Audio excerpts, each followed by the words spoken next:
Well, hi everyone. I just wanted to give an update on the unfolding weather situation and also point to some of the important things tomorrow, including our plan for schools and transport and other really important essential services. I want to start by reflecting on some of the unfolding situations. I want to start in the northern part in Hervey Bay. There was 230 millimetres of rainfall in just a few hours in Hervey Bay. We've seen that culminate in reports of flash flooding in homes and in businesses. There's been a number of swiftwater rescues, and I just want to say a huge debt of gratitude to those emergency services personnel. They were there and pre-positioned, and the work that they did is the matter of saving lives, and that's why we're incredibly grateful to the people of that community. And I know it's a tight-knit community. We'll certainly be there to see things through for the Hervey Bay community, but we want to thank everyone as we continue to respond to that unfolding situation. In the past couple of hours, we've certainly seen some heavy rainfall, and as the system continues to come across the coast, there is no doubt that it continues to pack a punch. It's culminated again in that flash creek flooding that we've been speaking about over the last few days, but we've seen, in places like Carindale and Oxley, Stones Corner, there's been some significant rainfall in the last few hours, north of 100 millimetres. And look, our message remains as the last of this system runs through, and that is, please look at those maps and know your situation. Go to the disaster.qld.gov.au website. Please do that. Have a look at how those maps relate to your property. Have a plan in place, and just make sure that you continue to avail yourself of all the information. I want to reflect on some of the damage that we've seen again overnight, and more images of damages to property, trees down, a lot of impact on the electricity supply. And I'm reflecting on some of the scenes from the peninsula, the likes of Redcliffe. We've seen further complications on the Gold Coast. I really want to thank those communities for the way that they have handled this, but right across the board. I want to sincerely thank people for the way that they have continued to listen and absorb information, and the way that the emergency services personnel have continued to do their work.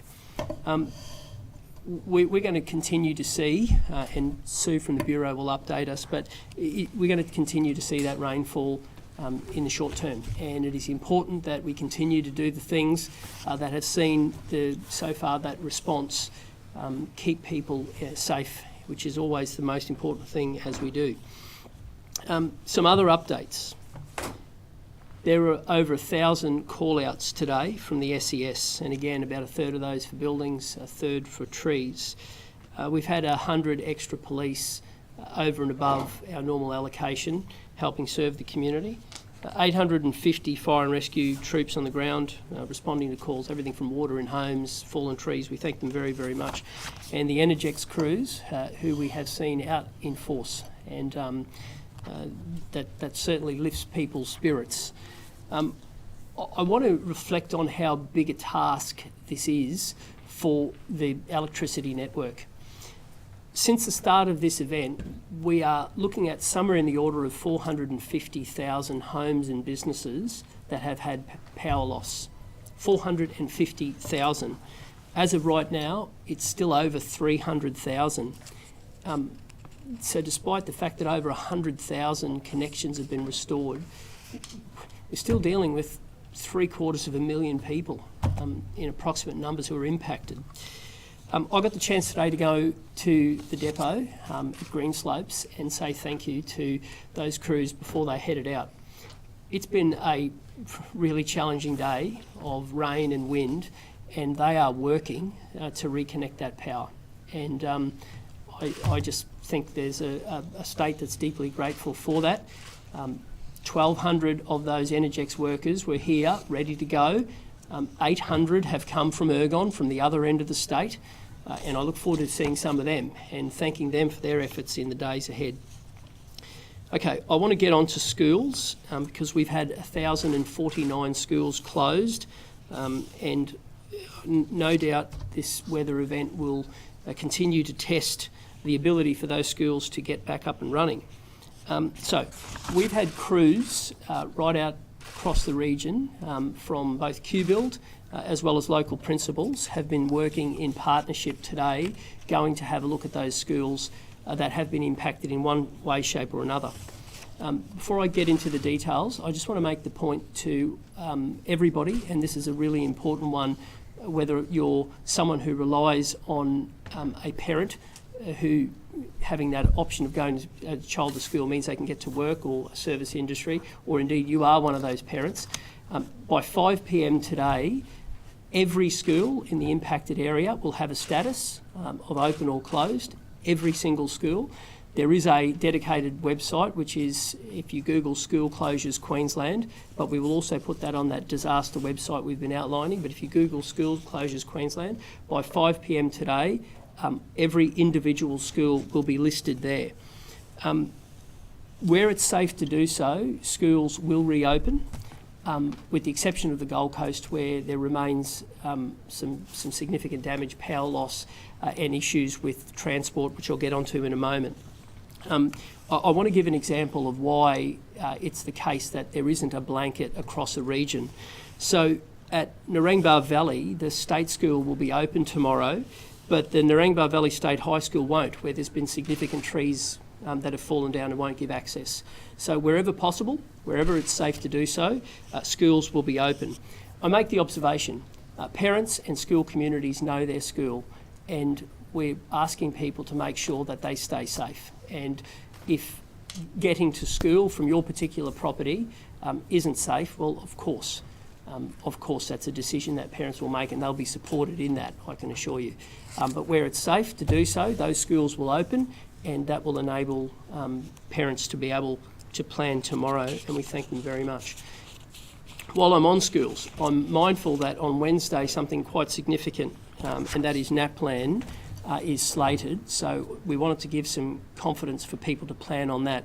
So if your school hasn't been impacted by this, so if you're outside of this region, NAPLAN will absolutely go ahead on Wednesday, March 12. If there is an impact, there is the ability for it to be, there's a 2-week window. The date that we have slated is March 17, so that's Monday, March 17.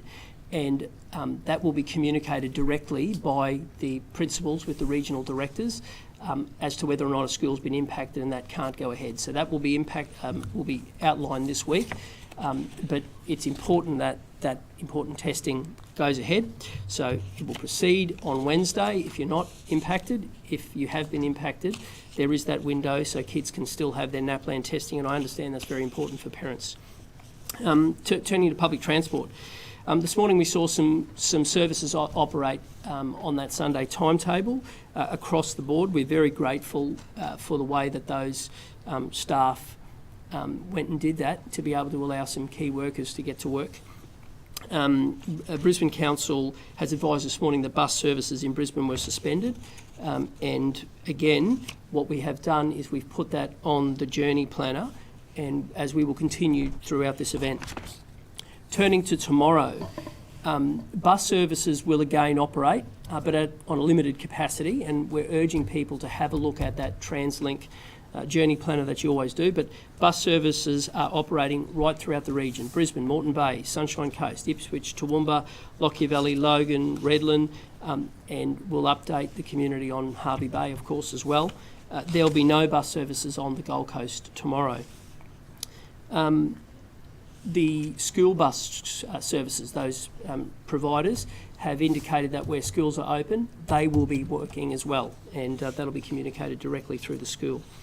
To rail, another important transport mode, rail will operate, but at this stage it's slated to be operating on a Sunday timetable, and again, it's important that you have a look at your journey. But so from the city to Northgate and many of those other key locations, there will be there will be services on a Sunday timetable, and alternative bus services will be provided on the Caboolture Sunshine Coast lines. Check the journey planner for details.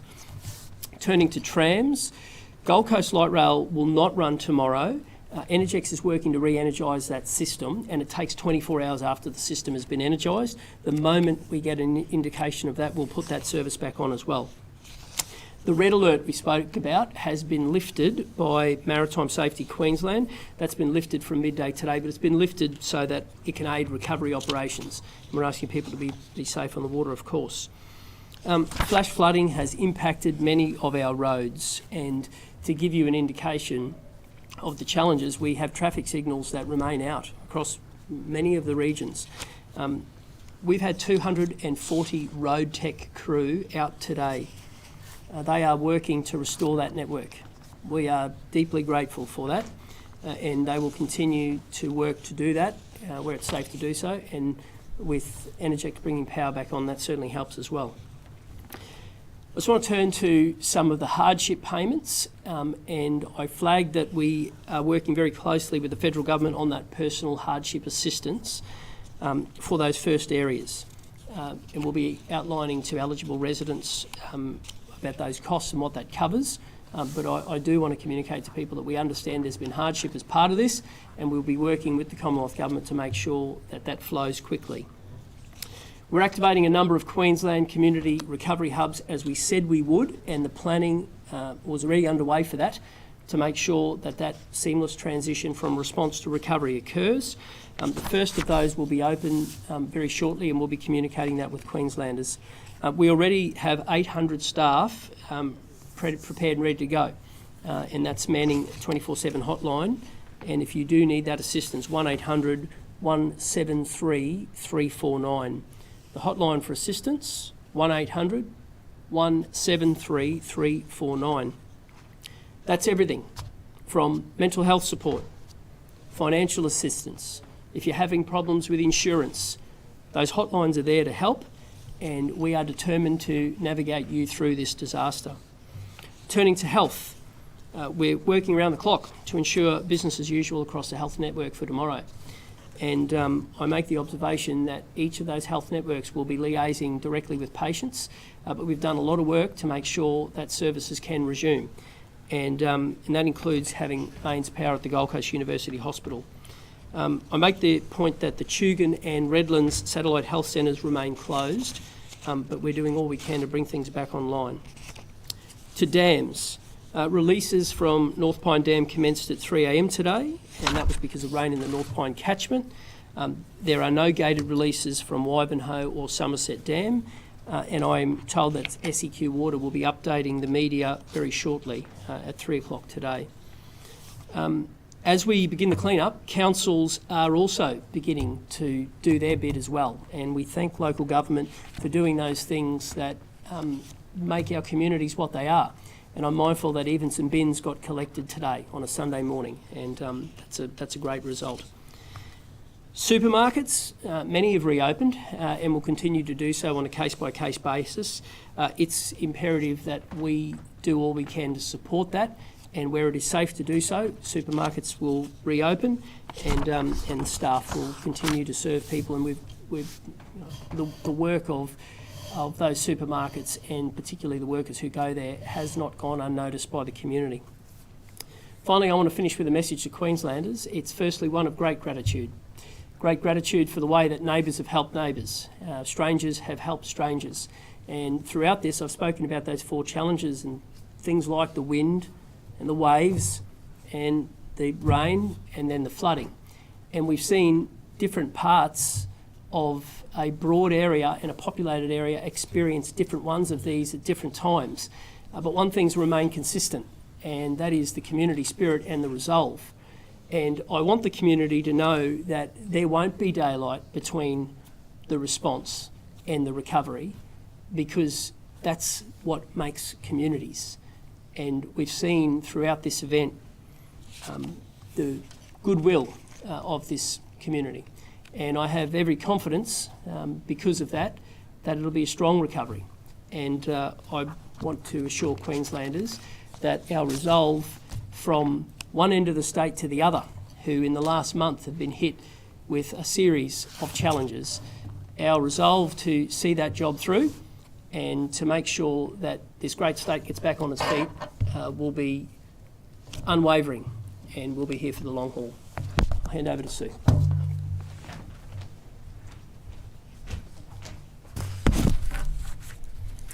Thank you, Premier, and good afternoon, everyone.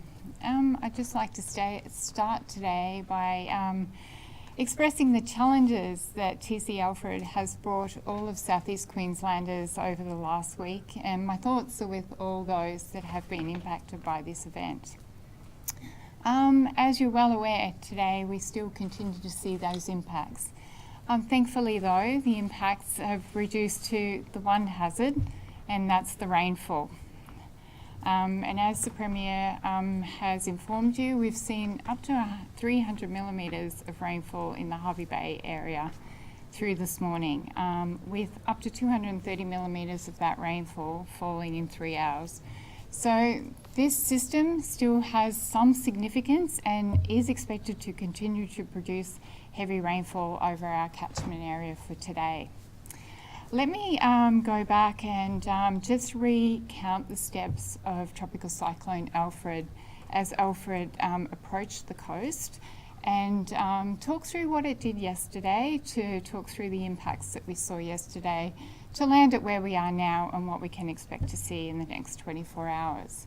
So as we're well aware, Tropical Cyclone Alfred crossed our coastal islands, Moreton Island, as a Category 1 system on Friday evening, to move up to the Bribie Island area offshore late Friday evening and stay in place in that offshore position of Bribie Island for over 12 hours, all throughout most of Saturday, without moving.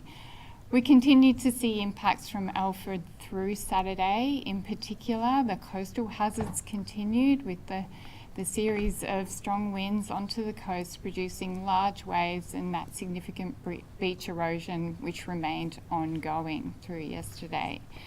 The heavy rainfall commenced yesterday throughout southeast Queensland, but because we had a system positioned off the coast, we were fortunate that that heavy rainfall did not penetrate too far inland and saw most of those heavier falls about the coastal and adjacent inland districts.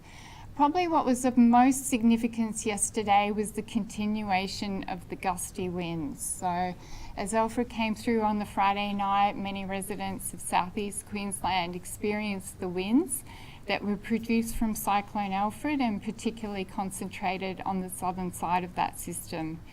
Those winds were just as significant yesterday, and coming from the easterly direction, and which probably for most residents maybe was unexpected, given that Cyclone Alfred had weakened to a below cyclone category system, was a tropical low. This is quite usual for these types of events, in that we still continue to have a tropical low in the area, and they then interact with the surrounding synoptic systems. So what we did actually see through Saturday is a high pressure system over the Tasman Sea, moved out into the Tasman Sea and also strengthened, which tightened that pressure gradient up between the low pressure system that remained in place and the high pressure system that moved up into that area. And therefore we had those that extended period of gusty winds through Saturday night and even into Sunday morning. So what were some of the observations that we observed in the last 24 hours? Let me start with the winds, where we saw 109 km/h wind gusts out at Cape Moreton, 104 km/h wind gusts at Redcliffe, and 94 km/h wind gusts at the Gold Coast Seaway. But it wasn't just about our coast, and up on the range at Toowoomba in the last 24-hour period, we've had wind gusts to 98 km/h. Fortunately, during this morning, we're starting to see those winds ease.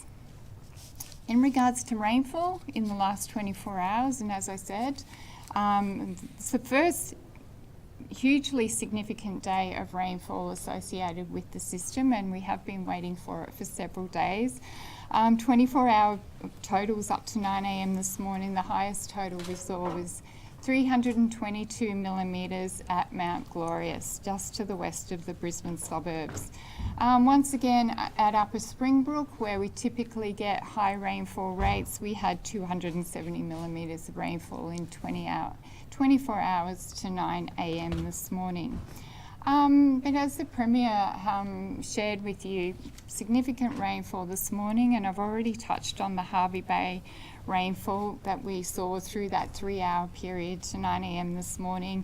But also since 9 a.m. we've seen falls of up to 100 millimetres in 3 hours over the Brisbane suburbs. And we're starting to see some of those Brisbane creeks rise very rapidly, and flash flooding is of highest risk. So what can we expect in the next 24 hours? Good news on the coastal front.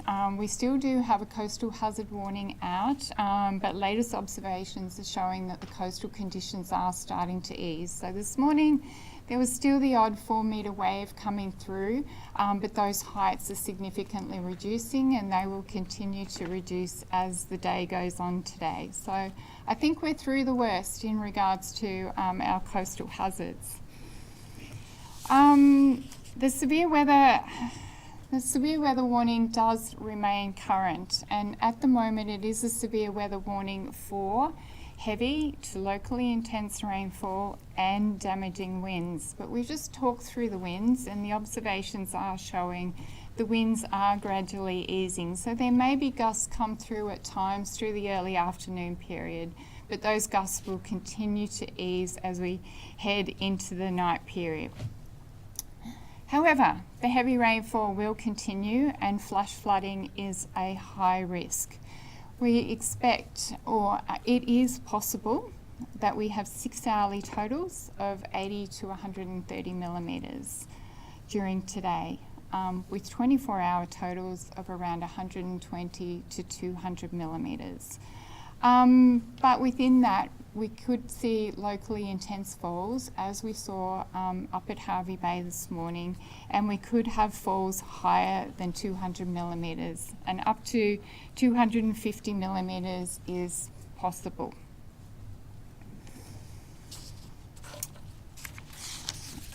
A flood watch remains current, and the flood watch continues to extend from the Mary River in the north to the Queensland border, including the South Coast Creeks, the Logan Albert River, and westward to include the Condamine River and the McIntyre River.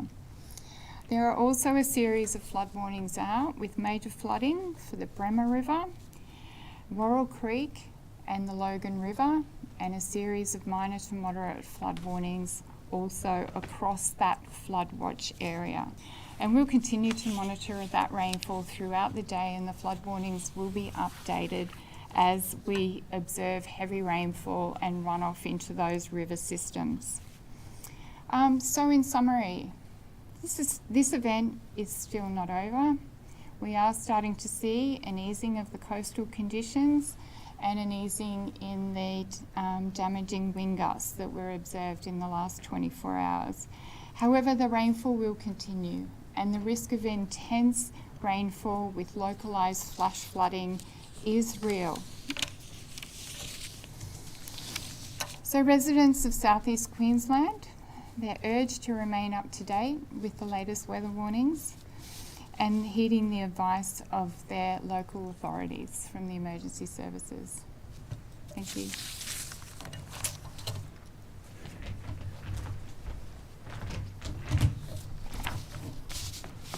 Good afternoon.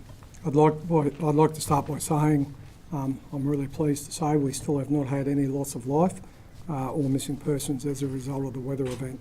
And I start by saying that every day, because I think in events like this, from our perspective, emergency services perspective, people are the most important thing that we need to look after.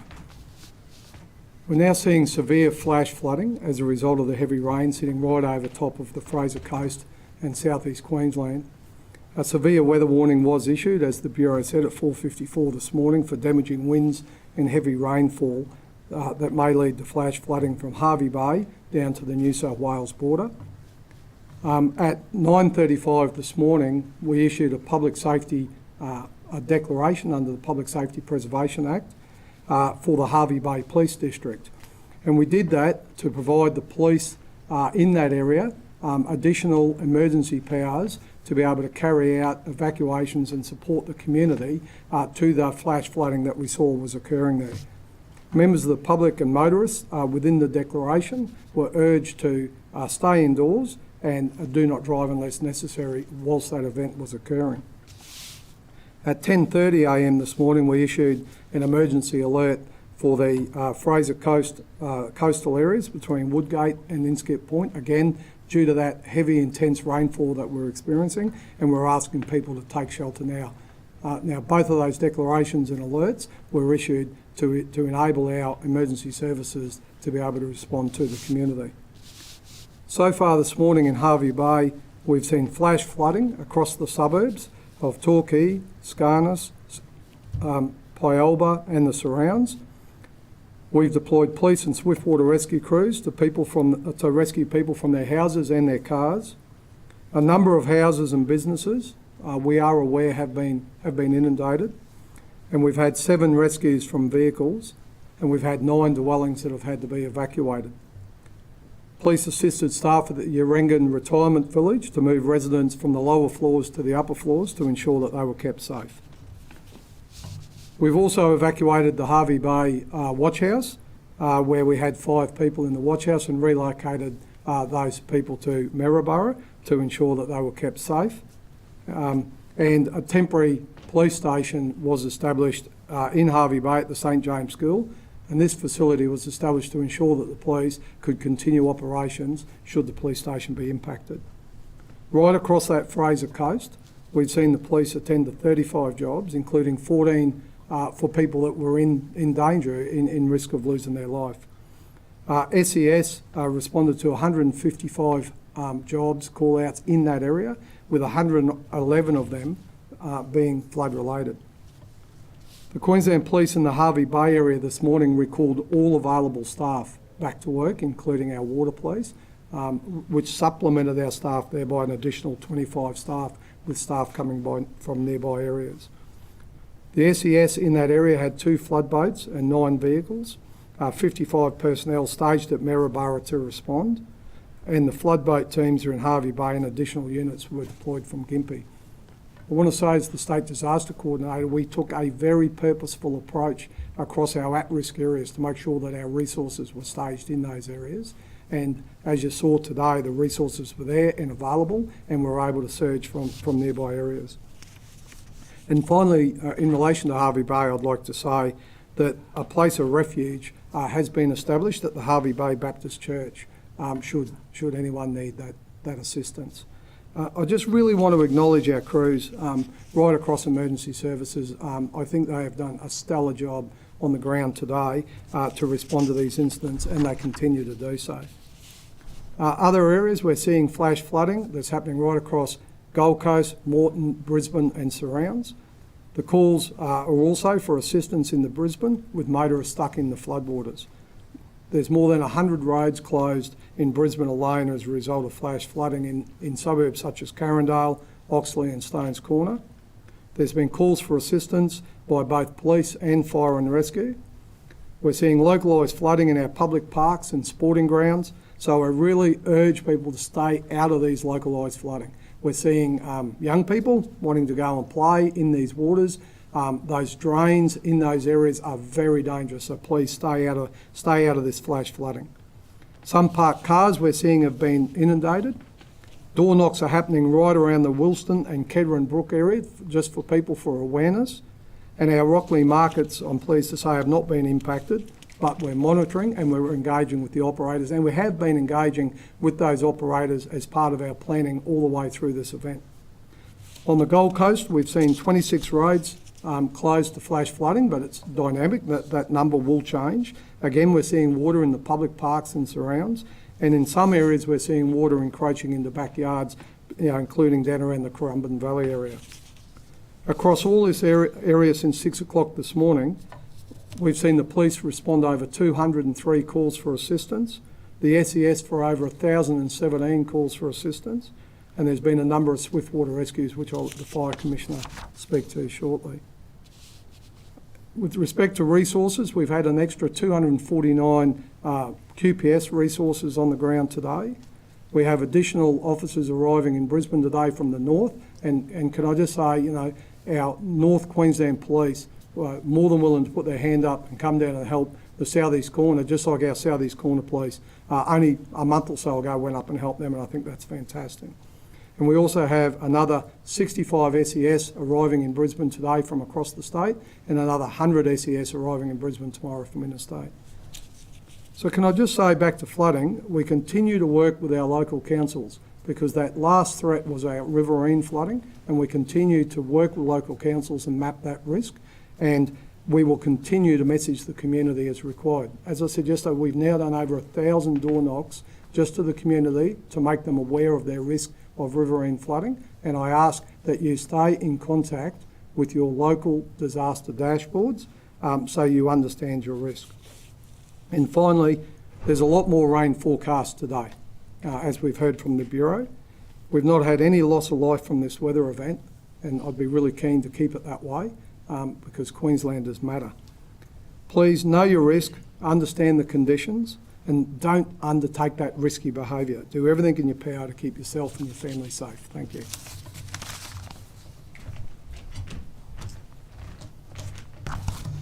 Good afternoon. Our crews have been incredibly busy throughout the night and through the course of today, with well over 400 calls playing out over that period of time. Through that period of time, since 6:30 this morning, 171 have been rescue related, and 11 people rescued as a result, and 25 people evacuated. Hervey Bay was the centre of 75 calls this morning, through the course of this morning, with most of those incidents now closed out, and they included a range of incidents from people trapped in vehicles, people with water around or within their properties. Just through the course of this video teleconference, we've had a rescue completed just outside of Hervey Bay at the Bunya Creek area, with one person rescued from a vehicle in that location, so a great outcome in that specific matter. We do have swiftwater specialists, firefighters positioned and pre-deployed right across the region, and they stand ready to respond. And they're backed up by over 300 crews on the ground, with about 1,000 personnel from across Rural Fire Service Queensland and Queensland Fire Rescue, working to support community response and support early recovery operations.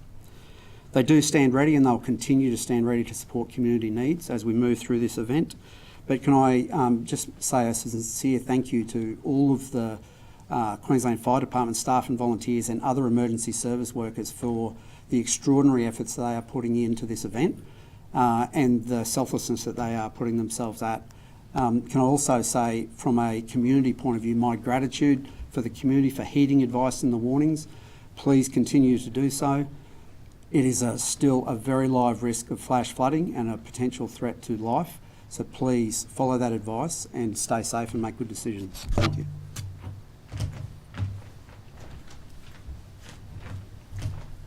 Good afternoon.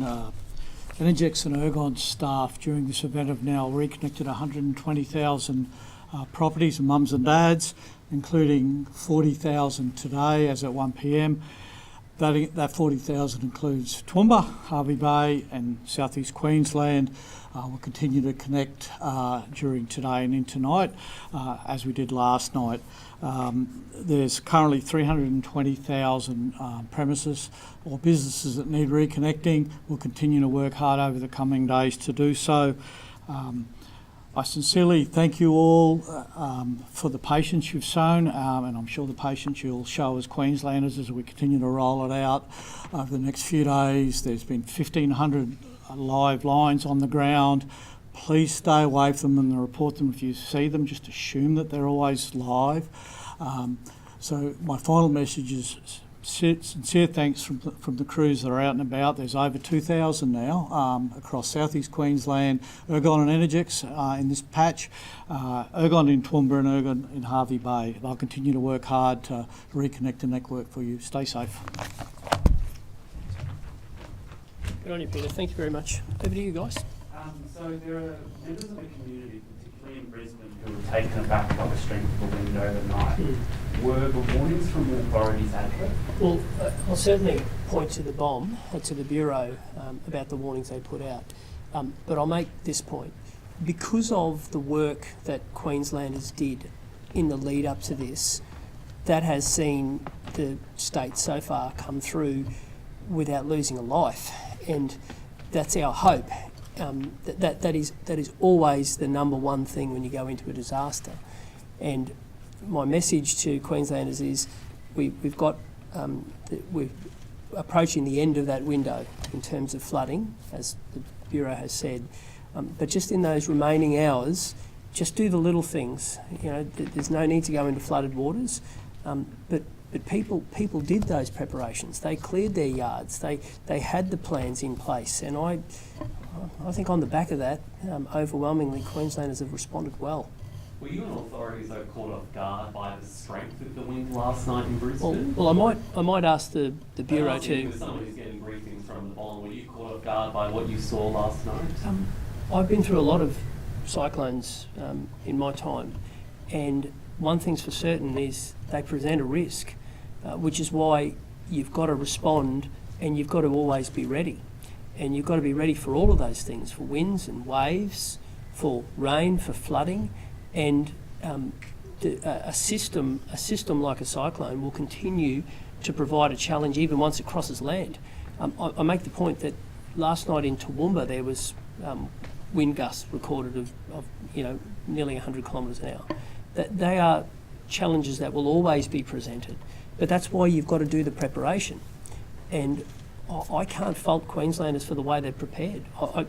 I think if you look objectively, you've got such a large populated area of people who've never been through a cyclone before, and the way the community responded, I think was first class. Do you think the warnings yesterday for what happened last night were sufficient? Well, the warnings have been out for a week, and people have prepared, and you'll never stop Mother Nature, but you have to prepare for it, and people did that. They overwhelmingly did that. I can't fault the performance of Queenslanders. Now, the Bureau can talk about when warnings were put out, but as someone who has seen the way the community has rallied, I think Queenslanders have done a pretty good job. We saw particularly in the Brisbane City area the decision to resume public transport, and you did touch on bin collection. Yeah. In your view, was that premature? Provided we continue to do things in a safe way, we have to do all we can to make sure that people can get back and do the things that they need to do. I point to schools tomorrow. So the Catholic system, the independent system, as well as our state schools, have all been working together today to do those assessments. Now, you could take the approach of a blanket closure, but instead what they've done is worked and said, where is it safe to be able to bring safely teachers and kids back to school? And that gives you the best opportunity to allow kids to get an education and be prepared, and it can be done in a safe way.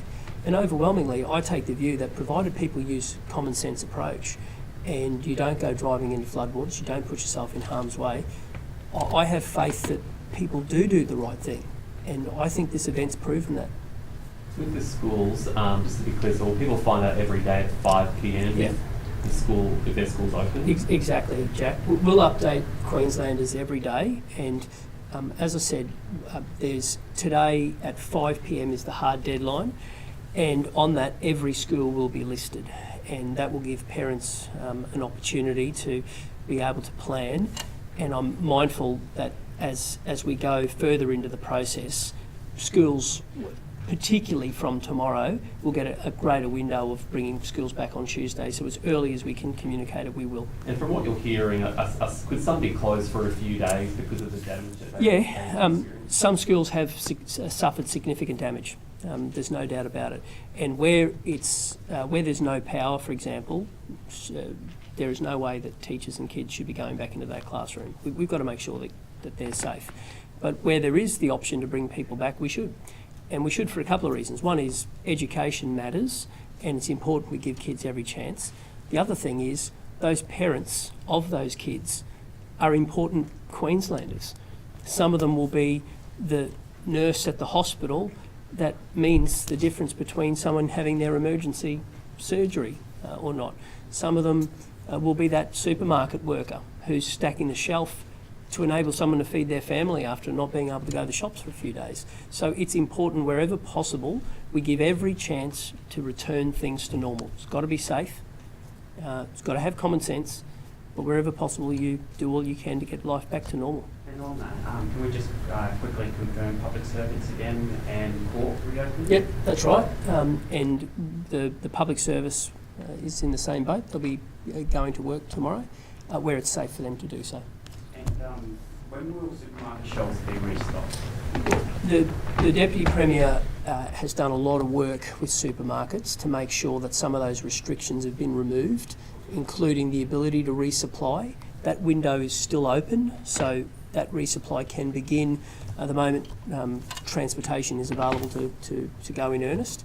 It's also important that wherever possible people are able to go to the shops, and throughout this, the way that all supermarkets have been able to try to keep open has enabled people to try to have those windows to be able to get the necessities. And by doing that, people have been able to prepare, and there has been an overwhelming sense of goodwill, and I'm grateful for that. Sue, let's ask Sue some questions Sue. about the weather. Just with what we saw in Brisbane last night with those winds, was the Weather Bureau caught off guard by how strong those winds were? No, absolutely not. And as I said, this can be a feature of these sorts of systems when they, even though their systems do weaken below tropical cyclone intensity, they then interact with the surrounding environment in which they sit. So as I explained earlier, we had a strong high pressure system to the south of this system, and we maintained a very strong gradient. The severe weather warnings continued through yesterday, and we were warning for damaging winds and intense rainfall.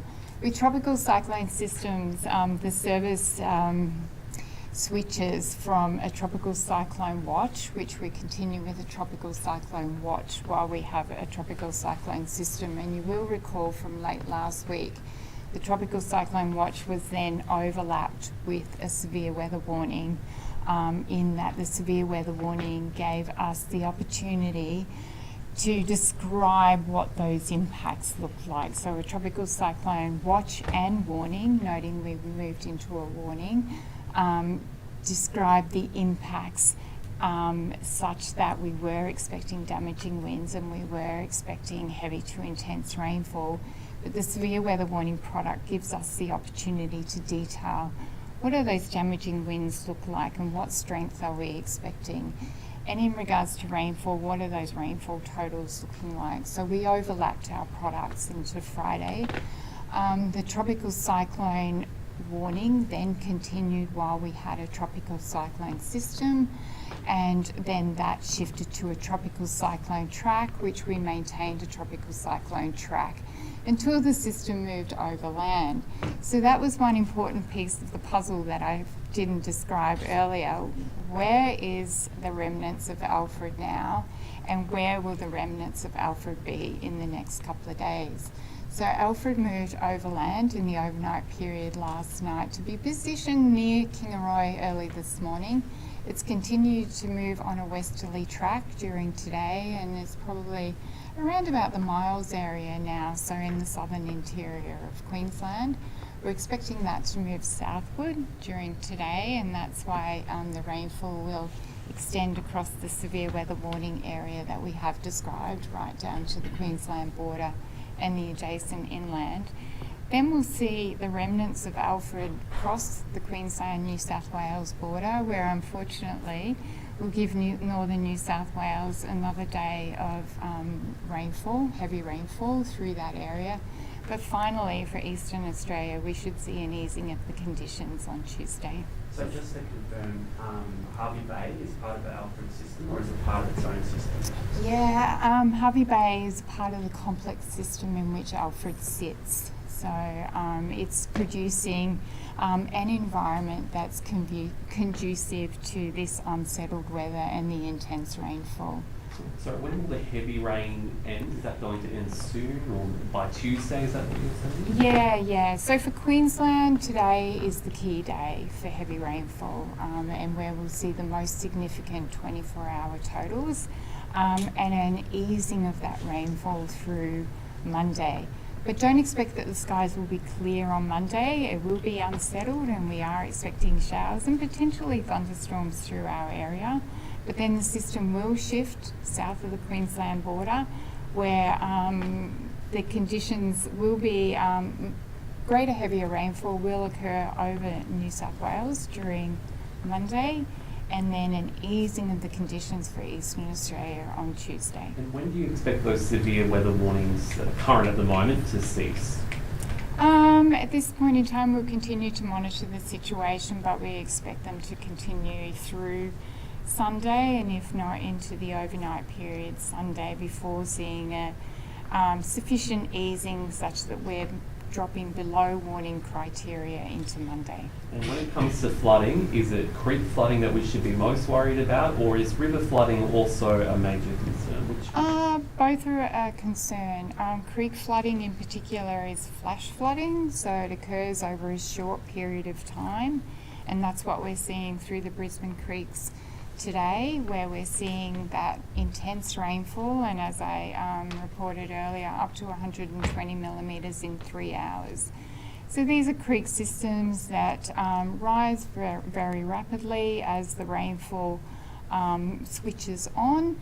As soon as we switch that rainfall off, we should see those creek levels ease fairly rapidly, but it's then the river systems that we need to keep our eye on, because the runoff into the river systems is over a longer period of time, and we use the key marker of 6 hours. So flash flooding is any sort of flooding that occurs from rainfall on the ground to flooding within a 6-hour period. Our riverine flooding is typically beyond 6 hours. So from the onset of the rainfall, flooding would not be expected in our riverine systems, not our creek systems, because they are in flash flood at the moment, and they'll stay in flood throughout the day as that intense rainfall continues. Is a major river flood though likely over the next couple of We days? do have major flood warnings out. There's a major flood warning for the Bremer and Worrell Creek, and a major flood warning for the Logan River. And for the Brisbane River, or could it be similar to 2022? Oh no, this situation is somewhat different to 2022 for this event, and it's a tropical cyclone as well. So there's been impacts with this event that we didn't see in 2022. There's been impacts with this event that we did see in 2022, but in 2022 we had 4 days of persistent heavy rainfall across the Brisbane River catchment, and we don't have that prolonged rainfall for this event. Premier, why did the state not issue a seek shelter warning, including river emergency S&S forecast system? Well, I'll get the acting commissioner to address that, but I'll make this observation. Where we've had information, we've given that information to Queenslanders in real time, and Queenslanders are going to continue to see that. I have this overwhelming view that the best thing you can do is share information, and the Commissioner has the same approach. And with that, Queenslanders make good decisions, and we've seen lots of it, and I'm deeply grateful for the way they've done that. The Lord Mayor did say that we dodged a bullet yesterday. Was that language confusing or disappointing? No, the way that the Lord Mayor and I have worked together has been outstanding. He's someone I trust, and he's someone who always picks up the phone. And I've really enjoyed working with him. And in terms of how we've shared advice, I have not only updated Queenslanders regularly, I've had those mayors, including the Lord Mayor, in the disaster committee meetings. And on the back of it, we've had a much better system, a system where we've all worked together, because in the end, we serve the same people.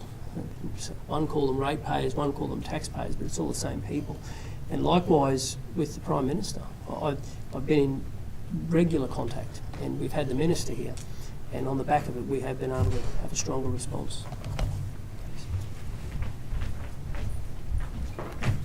Thank you, Premier. Can I just address our warnings and how we've approached our warnings, please?